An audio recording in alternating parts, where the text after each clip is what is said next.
Frequently asked questions. What is a down payment? So a down payment is the amount of the purchase that you're going to fund yourself.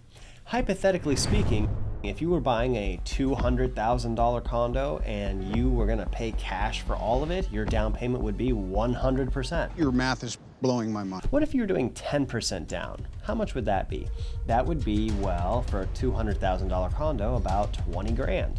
And the other 180 grand would be coming from a lender. Feel free to check my math. But related to down payments is the question of this 20% down myth. It's not true. And it's not true. I've seen 10% down, 5%, 3.5%, 3%. I've seen 0% down where you are getting financing for the entire loan. I've even seen above 100% where people were able to get enough to help cover their closing costs as well. How about that?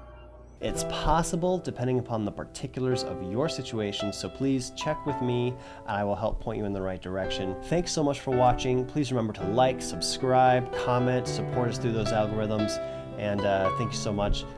Catch you on the next one. Bye-bye.